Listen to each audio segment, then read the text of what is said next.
Class 10th exercise 3.5 question number 1.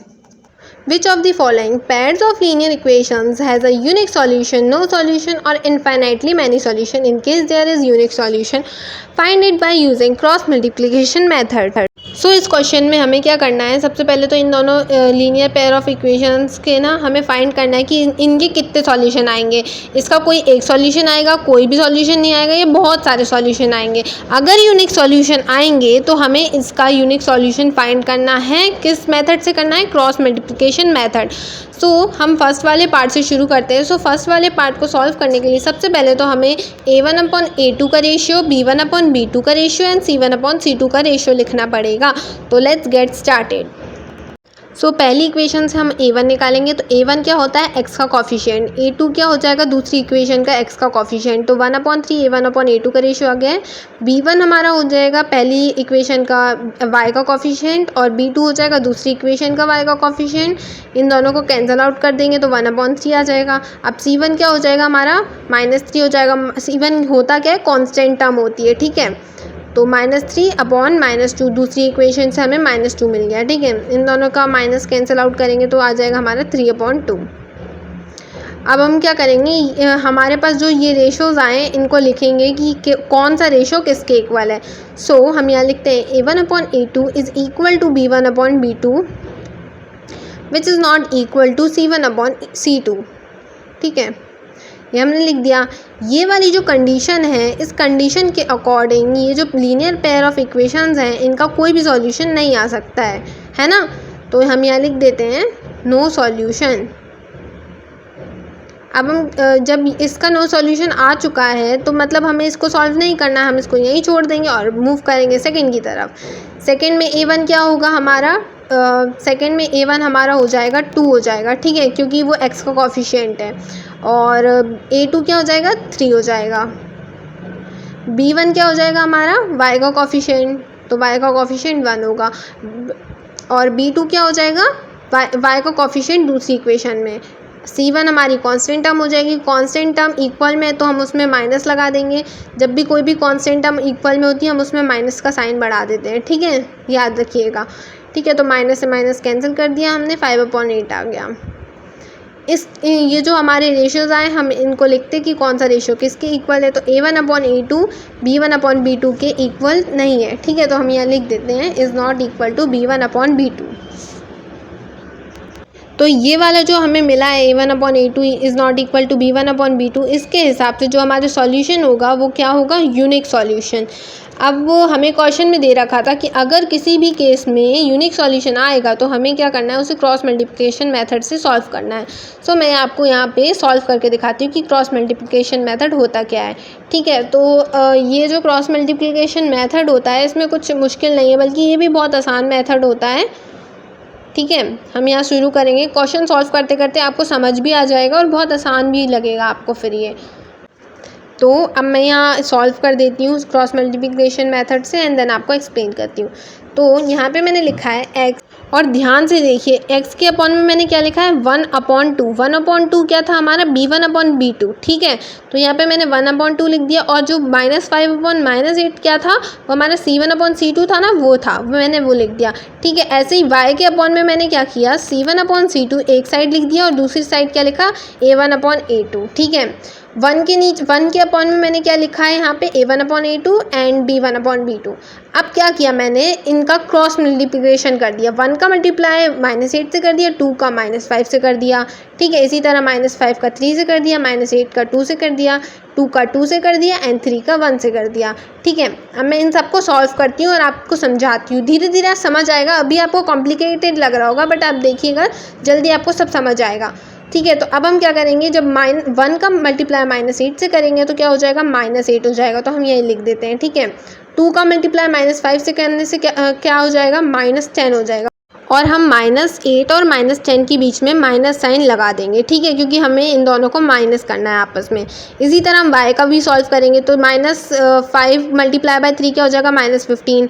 और -8 multiply by 2 कितना हो जाएगा? -16। और इन दोनों के बीच मैंने एक माइनस साइन लगा दिया है, ठीक है, क्योंकि हम आपस में इन्हें माइनस करने वाले हैं। ओके, तो ये मैंने कर दिया। अब 1 के नीचे देखिए 2 मल्टीप्लाई बाय 2 कितना होता है? 4, तो यहाँ मैं 4 लिख देती हूँ, यहाँ पे माइनस साइन लगा देती हूँ। 1 मल्टीप्लाई बाय 3 कितना होता है, 3 होता है।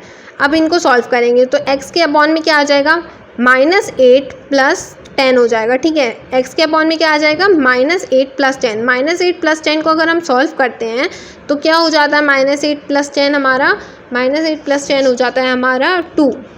तो मैं यहाँ लिख देती हूँ x/2, ठीक है, यहाँ पे 2 लिख देते हैं।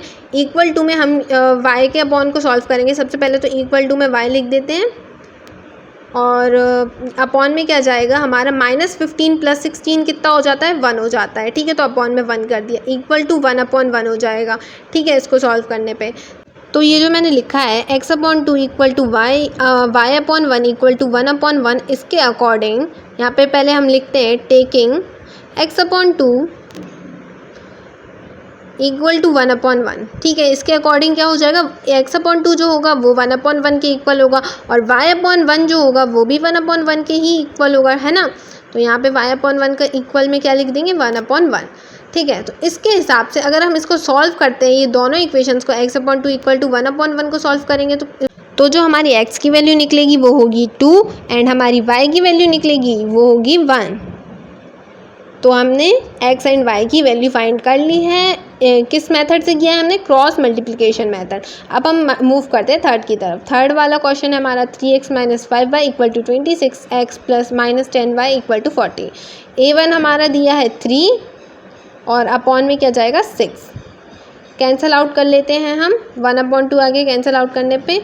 b1 हमें दे रखा है -5 और b2 क्या है हमारा, -10।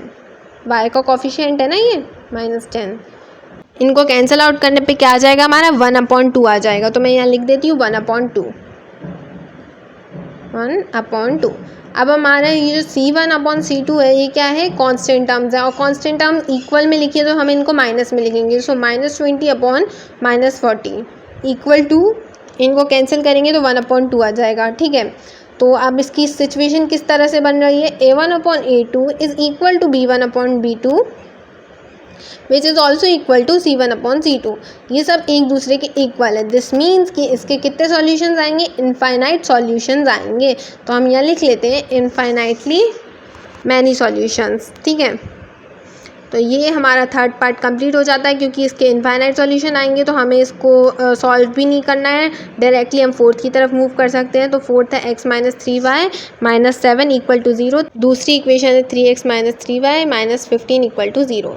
सो a1 क्या है, हमारी पहली इक्वेशन का x का कॉफिशिएंट जो कि 1 है, दूसरी इक्वेशन का x का कॉफिशिएंट 3 है, वो कैंसिल आउट नहीं हो रहा है तो एज इट इज़ लिख देंगे, ठीक है। अब b1 और b2 लिख देंगे, b1 और b2 का रेशो तो वो हो जाएगा -3/-3।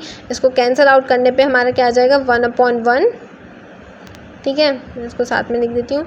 अब हमारी कांस्टेंट टर्म क्या दे रखी है, -7 एंड -15। तो -7 को एज इट इज़ लिख दिया एंड -15 को अपॉन में लिख दिया, ठीक है। अब इनको माइनस से माइनस कैंसिल आउट हो चुके हैं, 7/15 आ गया, ठीक है। तो ये अब हम यहाँ लिखेंगे क्या सिचुएशन बन रही है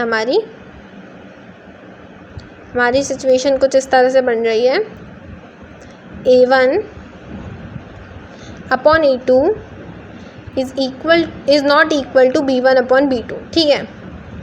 यहाँ मैं लिख देती हूँ is not equal to b1/b2। तो इसके हिसाब से a1/a2 is not equal to b1/b2, इसका मतलब क्या है कि इसका एक यूनिक सॉल्यूशन आएगा।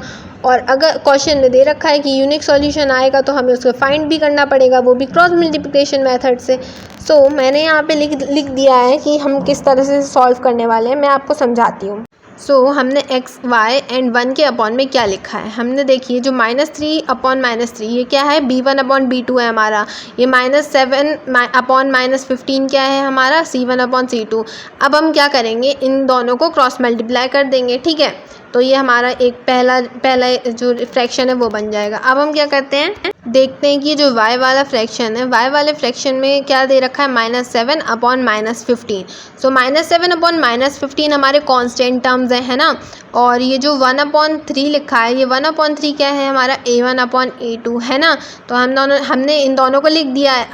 अब हमने क्या किया है, इन दोनों को आपस में मल्टीप्लाई कर दिया है। सो मतलब मेरा मतलब कहने का मतलब क्या है कि -7 का मल्टीप्लाई हमने 3 से किया है एंड -15 का मल्टीप्लाई हमने 1 से किया है। ओके, और ये जो 1 वाला फ्रैक्शन है ना, 1 के अपॉन में जो लिखा है वो है 1/3। 1/3 क्या है हमारा A1/A2, ठीक है। और उसके सामने मैंने क्या लिख रखा है, -3/-3। -3/-3 कौन सा वाला रेशियो है, B1/B2 वाला रेशियो है, ठीक है। और फिर हमने उसको क्रॉस मल्टीप्लाई कर दिया, मतलब 1 का मल्टीप्लाई -3 से एंड देन 3 का मल्टीप्लाई -3 से किया है, ठीक है। तो मैं यहाँ पे इन सबको मल्टीप्लाई करके आपको दिखाती हूँ, ठीक है। तो मैंने इन सब का मल्टीप्लाई यहाँ पे कर दिया है और बीच इन दोनों के मल्टीप्लिकेशन के जो भी आंसर्स आए हैं उनके बीच में मैंने माइनस साइन लगा दिया है। और फिर अब हम क्या करेंगे, ये जो फ्रैक्शंस दे रखे हैं हम इनके डिनोमिनेटर को और आगे तक सॉल्व करेंगे एंड इसका सॉल्यूशन फाइंड करेंगे, ठीक है। तो ये जो x लिखा है, x के अपॉन में क्या दे रखा है हमें, 45 - 21। सो 45 में से 21 को माइनस करेंगे तो 24 बचेगा, ठीक है। y को हम एज इट इज़ लिख देते हैं एंड -21 + 15 को सॉल्व करते हैं, ठीक है, क्योंकि माइनस माइनस प्लस हो जाता है। सो -21 + 15 हो जाएगा -6 इक्वल टू में 1 के नीचे क्या आ जाएगा, 6 आ जाएगा, 1/6 हो गया, ठीक है।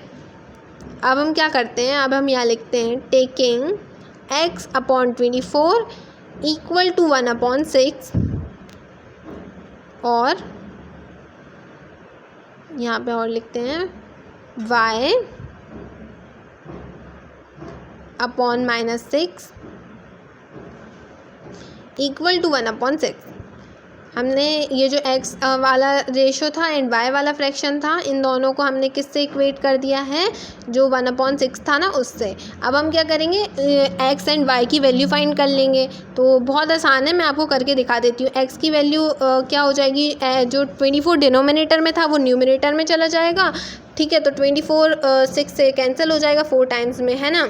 तो क्या आ जाएगी हमारी x की वैल्यू 4, ठीक है। तो मैं इसको रब कर देती हूँ एंड अब मैं आपको y की वैल्यू फाइंड करके दिखाती हूँ। तो y की वैल्यू हम यहाँ लिखेंगे y इक्वल टू, ये जो -6 डिनोमिनेटर में था वो न्यूमिनेटर में चला गया, सो कैंसिल आउट होने के बाद क्या बन जाएगा, y की वैल्यू -1। इसको भी मैं रब कर देती हूँ और अब यहाँ लिखते हैं x इक्वल टू 4 और y की वैल्यू हमारी क्या आई थी, -1। तो इसी के साथ हमारा जो फर्स्ट क्वेश्चन है वो पूरा सॉल्व हो जाता है। आपको कोई भी डाउट हो क्रॉस मल्टीप्लिकेशन मेथड से रिलेटेड या किसी से भी रिलेटेड, आप मुझसे कमेंट सेक्शन में ज़रूर पूछें।